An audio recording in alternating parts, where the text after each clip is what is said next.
أعمالنا من يهد الله فلا مضل له ومن يضلل الله فلا هادي له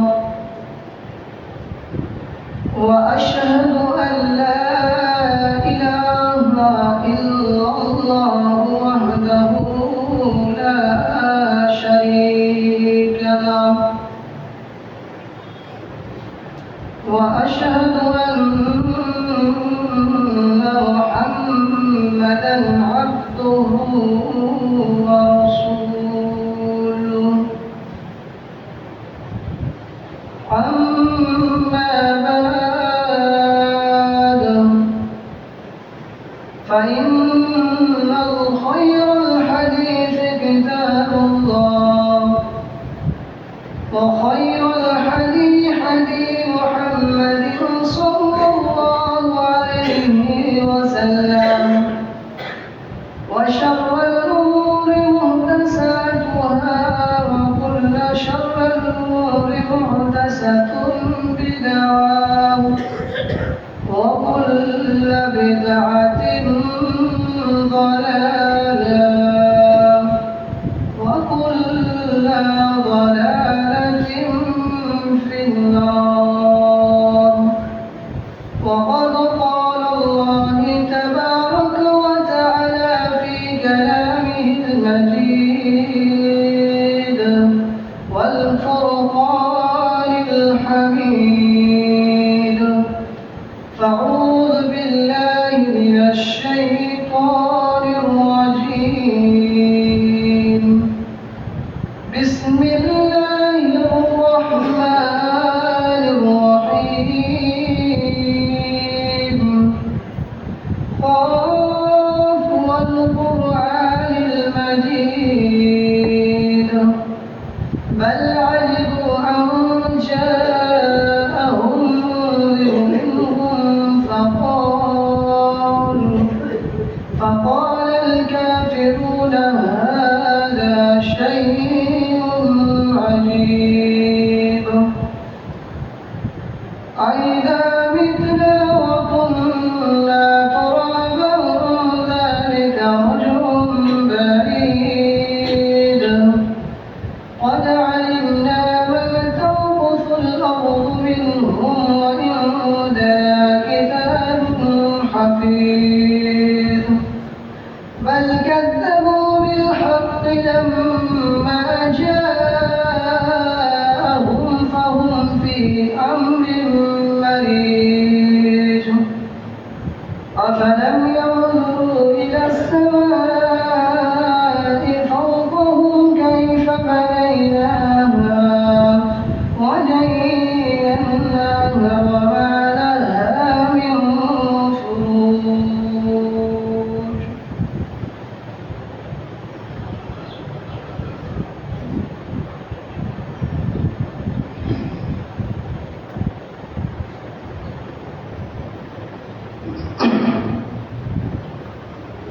الحمد لله رب العالمين والصلاة والسلام على رسول الله وعلى آله وأصحابه أجمعين أما بعد أعوذ بالله من الشيطان الرجيم بسم الله الرحمن الرحيم يا أيها الناس اتقوا ربكم الذي خلقكم من نفس واحدة وخلق منها زوجها وبث منهما رجالا كثيرا ونساء واتقوا الله الذي تساءلون به والأرحام إن الله كان عليكم رقيبا يا أيها الذين آمنوا اتقوا الله وقولوا قولا سديدا يصلح لكم أعمالكم ويغفر لكم ذنوبكم ومن يطع الله ورسوله فقد فاز فوزا عظيما সমস্ত তারিফ সমস্ত প্রশংসা সমস্ত গুণগান সেই মহান আল্লাহ রব্বুল আলামিনের জন্য, যিনি আমাদেরকে আজকে প্রত্যেক মুসল্লিকে দূর দূরান্ত থেকে আসার তৌফিক দান করেছেন, যিনার প্রশংসা করে শেষ করতে পারিনি এবং পারব না। তাই আমরা ছোট্ট করে একটি বাক্য বলি আলহামদুলিল্লাহ। সারা বিশ্বের নবী মা আমিনাল্লাহ আহমদ মুস্তাফা মুহাম্মদ মুস্তাফা, সকলেই বলি মুহাম্মদ মুস্তাফা রাসূল সাল্লাল্লাহু আলাইহি ওয়াসাল্লাম। সম্মানিত উপস্থিত, যেহেতু আজকে আমি আপনাদের সামনে বেশিক্ষণ তাকরীর করলাম না, কারণ আজকে আমার বিষয়বস্তু রয়েছে অনেক ভয়ানক। কি এমন ভয়ানক? আমার বিষয়বস্তু হচ্ছে কিয়ামতের আলামত। আমরা হয়তো অনেক মানুষকে জিজ্ঞাসা করি, অনেক মাস্টার প্রফেসর, অনেক আলেম উলামাকে জিজ্ঞাসা করি যে আপনি বলেন কিয়ামত কখন হবে, কিন্তু সব আলেম উলামার মুখ থেকে একটাই শব্দ পান কি, যে কিয়ামতের আলামত এবং কিয়ামত আরম্ভ হবে শুক্রবারের দিন, অর্থাৎ জুমার দিন। জি, আমরা এটাই জানি যে আল্লাহ দুনিয়া সৃষ্টি করেছে শুক্রবারের দিন এবং দুনিয়া ধ্বংস করবে শুক্রবারের দিন, আমরা এতটুকুই জানি। কিন্তু কিয়ামত আসতে গেলে আপনার সঙ্গে আমার সঙ্গে কি কি ঘটবে এই জিনিসটা আমরা কেউই বলতে পারবো না। সম্মানিত উপস্থিতি, আজকে আপনার দুটি হাত দুটি জড়িয়ে আমি বলি, আপনি ভুল করেও মসজিদে জুম্মা পড়তে এসে ঘুমাবেন না। আপনার সামনে আমি কি বক্তব্য রাখছি এবং আমাদেরকে দুনিয়া ছেড়ে যাওয়ার সময় কি কি জীবনের বুকে আসতে পারে এবং কিয়ামত হওয়ার সময় কি কি আসতে পারে এবং কি কি ঘটনা ঘটতে পারে, তাই নিয়ে আজকে আলোচনা করব। সম্মানিত উপস্থিত, কিয়ামত আসার আগে কোন হাদিসে এসেছে 5টি এবং কোন হাদিসে এসেছে 10টি। এই মানুষের সাথে এই দুটি হাদিস মিলিয়ে যখন 15টি জিনিস মানুষের সঙ্গে ঘটতে লাগবে, তখনই বুঝতে পারবেন কিয়ামতের আলামত আমার বাড়ির দরজাতে দাঁড়িয়ে আছে। আসবে ওই কথা, দূরের কথা ছেড়ে দেন, যখন আপনার চোখের সামনে দেখতে পাবেন, যখন আপনি নিজে এই 15টি কাজ দেখতে পাবেন, তখন আপনাকে মনে রাখতে হবে আর কিয়ামত বেশি দূরে নাই, কিয়ামত চালু হয়ে গেছে। অর্থাৎ আমার বাড়িতে ঢুকতে খালি বাকি আছে, যখনই আমার বাড়িতে ঢুকে যাবে তখনই কিয়ামত চালু হয়ে যাবে। সম্মানিত উপস্থিত, কিয়ামতের দিন এই দুনিয়ার মুখে দাজ্জাল আসবেন, কিন্তু এর মধ্যে কিছু পার্থক্য রয়েছে। আমরা সবাই মুসলমান, আমরা কেউ কেউ দাজ্জালের বন্ধু হব এবং আমরা কেউ কেউ দাজ্জালের সাথী হব এবং আমরা কেউ কেউ আল্লাহ রসুলের ইবাদত করব, অর্থাৎ আমরা আল্লাহ রসুলের দিকে হয়ে যাব। সম্মানিত উপস্থিত, তাহলে কোন লোকেরা দাজ্জাল হবে আর কোন লোকেরা নবী মুহাম্মদের প্রেমে পাগল হবে এবং আমাদের মধ্যে কোন লোকেরা জাহান্নামে যাবে এবং আমাদের মধ্যে কোন লোকেরা জান্নাতে যাবে, আজকে আপনি বক্তব্যটা মনোযোগ দিয়ে শুনেন। এই বক্তব্য শুনতে গেলে ভবিষ্যতে আপনার জীবনও বদলে যেতে পারে। সম্মানিত উপস্থিত, দাজ্জালের দুটি চোখ রয়েছে। হয়তো আমরা অনেক মানুষ ইউটিউবের মাধ্যমে দেখি যে দাজ্জালের চোখ হচ্ছে একটি। জি না, সেটা ভুল। দাজ্জালের চোখ হচ্ছে দুটি। একটি চোখ তার ভালো আর একটি চোখ যেমন কোনো আঙ্গুরে পোকা লেগে গেলে, কোনো লেচুতে পোকা লেগে গেলে সেই লেচু অচল হয়ে যায়, সেরকমই তার চোখ দুটা এবং একটি চোখ বেরিয়ে হয়ে গালের উপরে ঝুলতে লাগবে। সেরকম আজকে আমরা আমরা কিছু কিছু মানুষ দাজ্জালের মতন হয়ে গেছি। কিছু কিছু আমাদের চোখ দাজ্জালের মতন হয়ে গেছে। আল্লাহ রাব্বুল আলামিন বলছেন দুখান, দুখানের অর্থ হচ্ছে একটি ধোঁয়া, যেটাকে আমরা বলি কুয়াশা। আরবিতে হচ্ছে দুখান, দুখানের অর্থ হচ্ছে ধোঁয়া। সেই ধোঁয়াটা আমাদের কিছু কিছু মানুষের মনে লেগে আছে, কিন্তু সেই ধোঁয়াটা কেন লেগে আছে এখন পর্যন্ত আমরা বুঝতে পারি না। কেন বুঝতে পারি না? আল্লাহ রাব্বুল আলামিন বলছেন ওয়াসারাল হায়াতাদ দুনিয়া ওয়াল ইয়াউমাল কিয়ামাহ। হে মুমিন, মুমিনরা, তোমরা নিজের চোখ দুটাকে দাজ্জালের মতন করিও না। দাজ্জালের চোখ দুটা আছে ঠিকই, কিন্তু একটি হচ্ছে দাজ্জালের চোখ ওয়াচল, আর একটা হচ্ছে চোখ বেকার। দাঁতবাতিন কোথায় দুখান, তার চোখটা নষ্ট হয়ে গেছে। এরে মুমিন, মুমিনেরা, তোমরা নিজের চোখকে বরবাদ করবে না, করবে না। তাহলে তো আপনি বলবেন ইমাম সাহেব, আমি চোখ কই বরবাদ করছি? আমি তো চোখ দেখতেই পাচ্ছি। আপনি কি করে বলতে পারলেন যে আমার চোখ একটা নষ্ট? হাদিস কোরআনের মধ্যে এসেছে, আপনাকে আমি একটি চ্যালেঞ্জ দিয়ে যাচ্ছি। সেই চ্যালেঞ্জ আমি দুনিয়ার বুকেও দিয়েছিলাম, কিন্তু সেই চ্যালেঞ্জ কোনো মুসল্লি পূরণ করতে পারেনি। হয়তো আপনি বলবেন ইমাম সাহেব আমার মসজিদে 10,000 টাকা বেতন পেয়েছে বলে আমাদেরকে টাকার গরম দেখাইছে। জি না, এই টাকার গরম দেখায় না। আপনাকে আমি বলছি যে বাংলা, ইংরেজি, হিন্দি, ইংলিশ যেই লেখাপড়া আপনি করছেন সেটাকে আরবি এবং হাদিস কোরআনের কথাই সেটাকে বলা হয় বেদিন লেখাপড়া, সেটাকে বলা হয় বেদিন।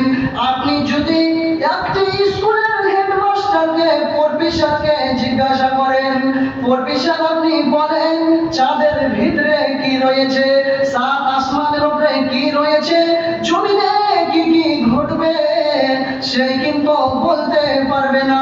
কেন বলতে পারবে না? সে বলতে পারলে চাঁদের গবেষণা করতে পারবে, চাঁদের ভিতরে কি রয়েছে, চাঁদের ভিতরে কি আছে সেটাই বলতে পারবে। আর মাদ্রাসার তালিবে ইলমকে যদি আপনি জিজ্ঞাসা করেন, এরে আমার বাবা তোমরা মাদ্রাসায় পড়াশোনা করছো, সাত আসমানের উপরে আল্লাহ কোথায় আছেন এবং জমিনের বুকে কি কি ঘটবে এবং কি কি ঘটবে না তুমি বলে দাও। জিজ্ঞাসা করেন তো, একটা মাস্টারকে জিজ্ঞাসা করবেন, একটা মাস্টার কি পারবে? এই যে চাঁদ কবে গ্রহ হয়েছিল, গ্রহ কয়টা আছে, কিন্তু ওকে বলবেন তো যে আল্লাহ কোথায় কি আছে, কয়জন ফেরেশতা আছে, জিবরাইল কয়টা আছে, জিবরাইলের কত পাখা আছে, বলতে পারবে? জি না, বলতে পারবে না। তাহলে ইংলিশ, হিন্দি, ইংরেজি এইসব পড়া গেলে বলা হয় বেদিন। আমি আপনাকে একটা প্রশ্ন করি, ভালো করে মনোযোগ দিয়ে শুনবেন। আল্লাহ রাব্বুল আলামিন আপনার দুটি হাত দিয়েছে, দুটি পা দিয়েছে। আপনি যদি সেই কাজ কাম না করেন তো খেতে দেবেন না, পাবেন কি? পাবেন না। তাহলে আপনাকে আগে যে ভাবতে হবে যে ওই ভাতের মতন, ওই নাস্তার মতন আগে আমার নামাজ, আগে আমার দিন শিক্ষা, তারপরে কোন জিনিস শিক্ষা। আমি বলবো না যে বাংলা, হিন্দি, ইংরেজি এইসব পড়া যাবে না।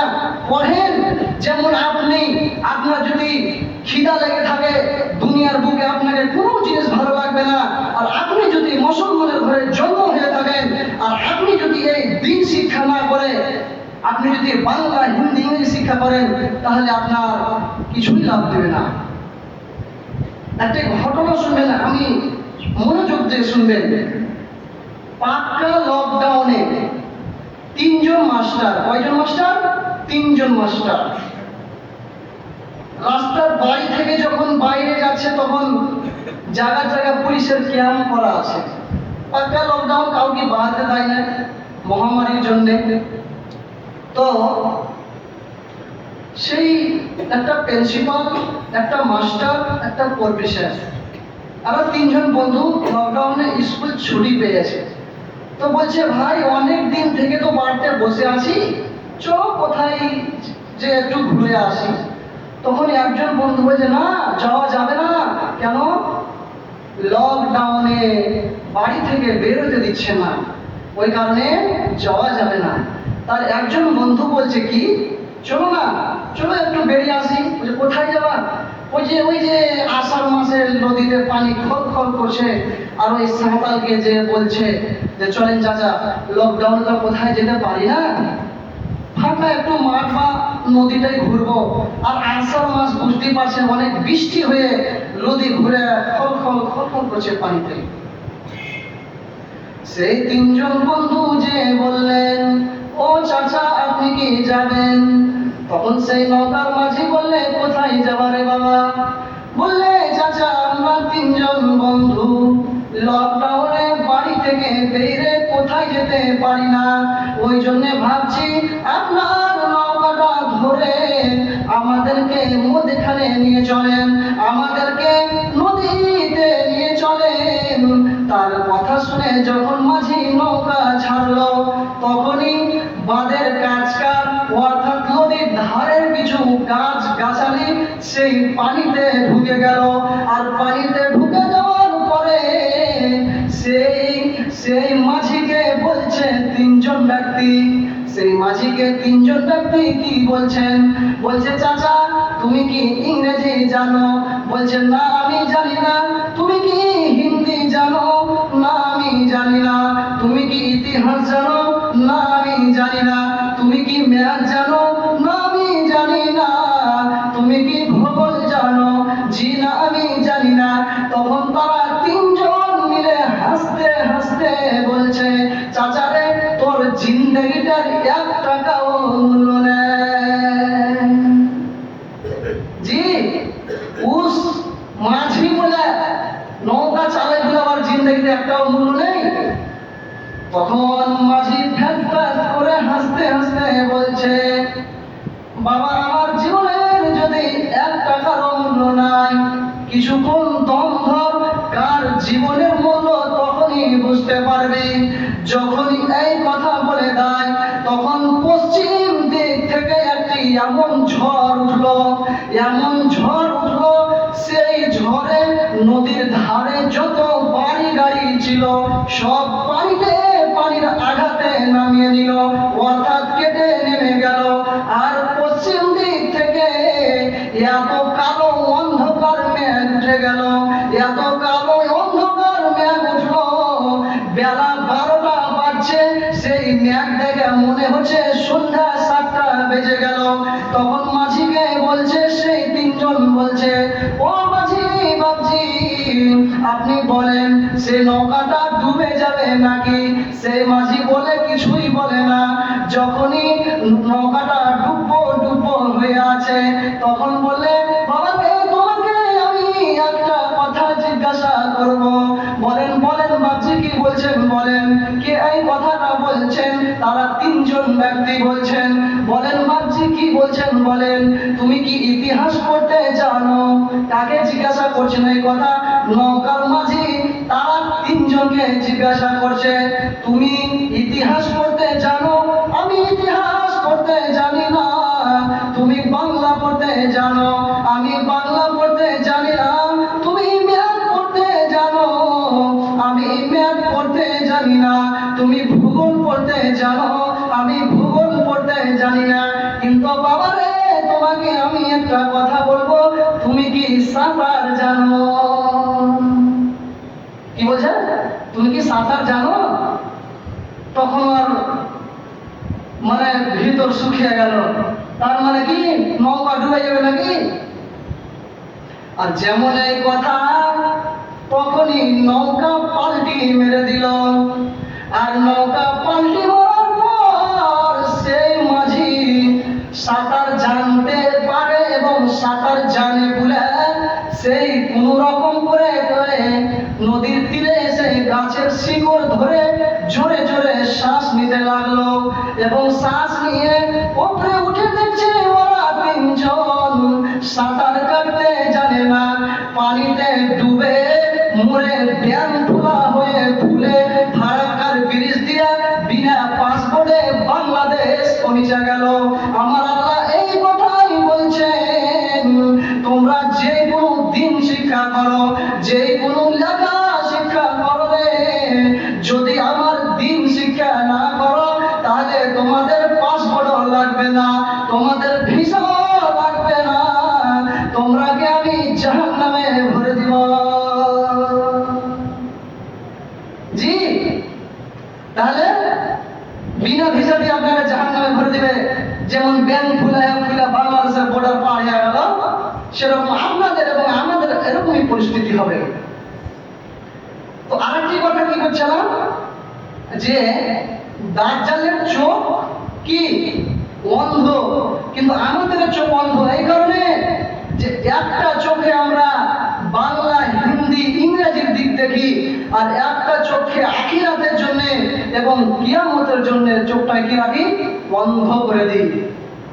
কথা বুঝাতে পারলাম না মনে হয়। আমাদের দুটি চোখ রয়েছে, আজকে আমরা দিন শিক্ষা না করে, আজকে আমরা হাদিস কোরআন না শিখে এবং আল্লাহ নবীর আল্লাহ তরিকার কথাকে না মেনে আমরা আজকে স্কুলের পিঠে ছুটছি।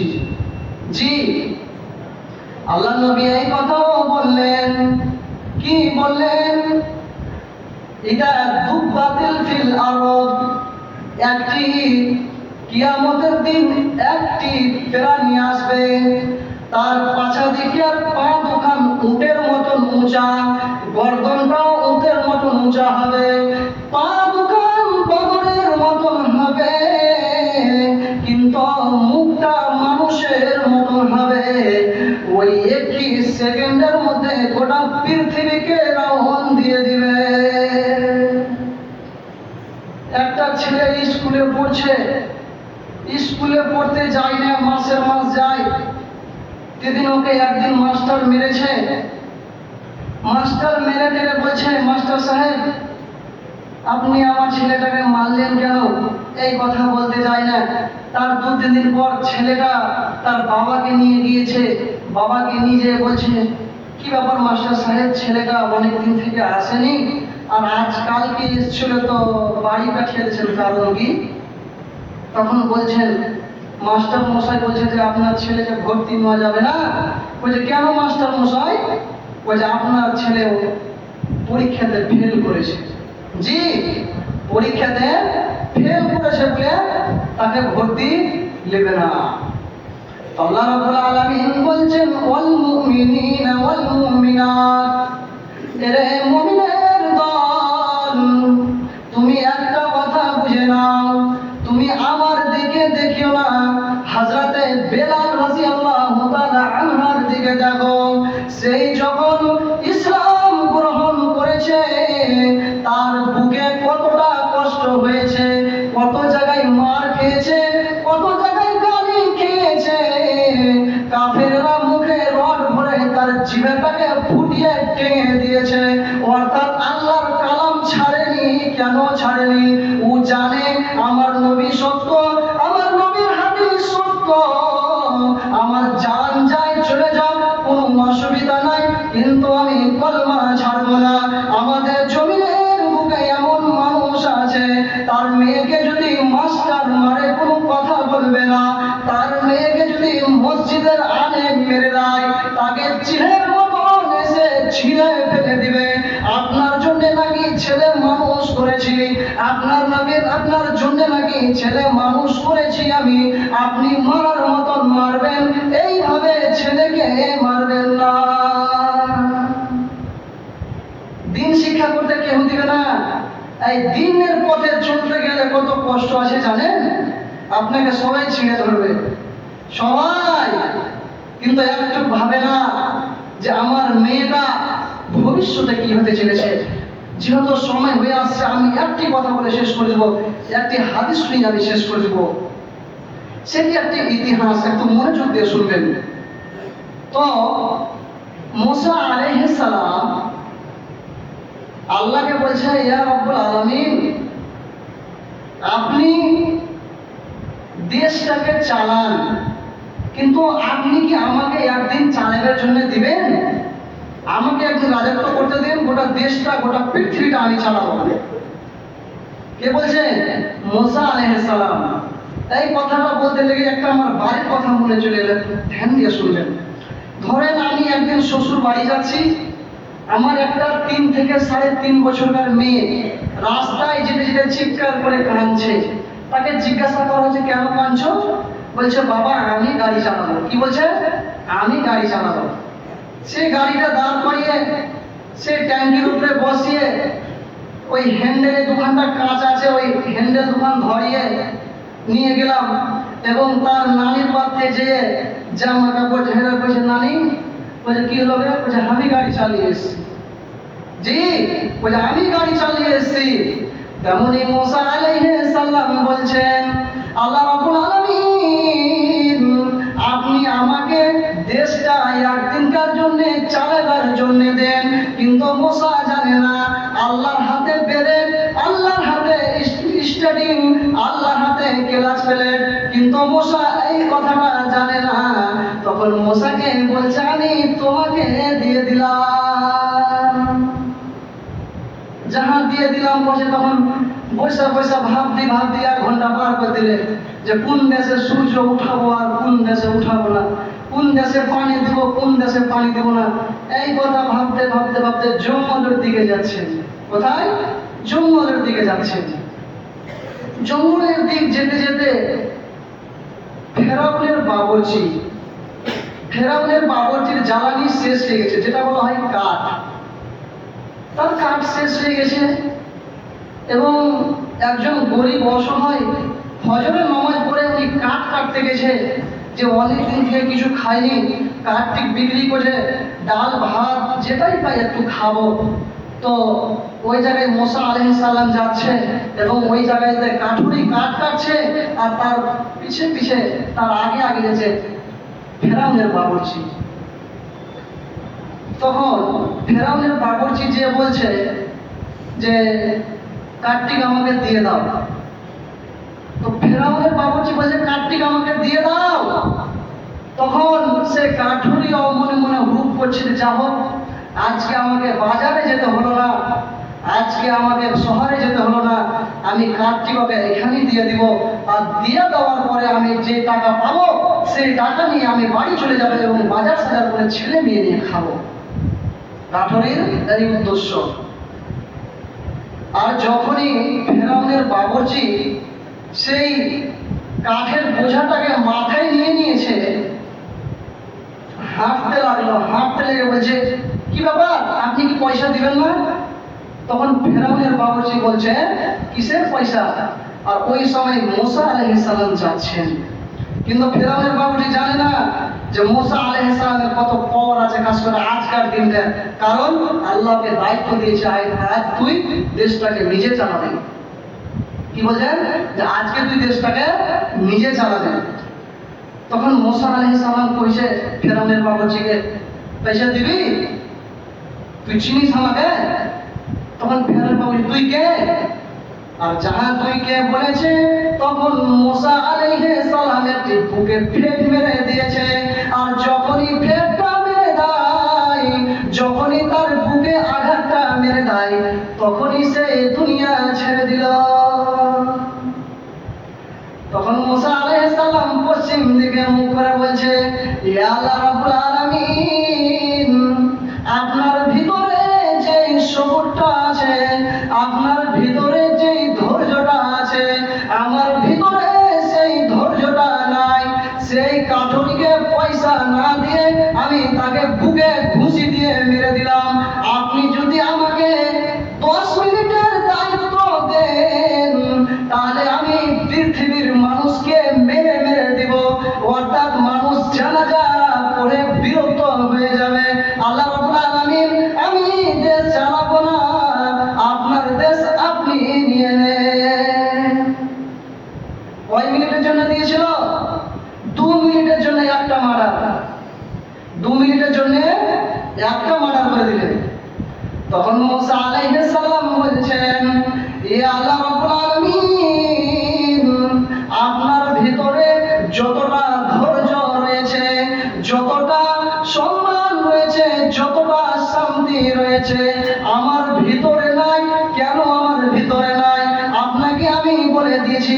যে আল্লাহর বিরোধিতা করে আল্লাহ তাকেও খেতে দেয়, যে আল্লাহকে গালি দেয় আল্লাহ তাকেও খেতে দেয়, যে আল্লাহর ইবাদত করে আল্লাহ তাকেও খেতে দেয়।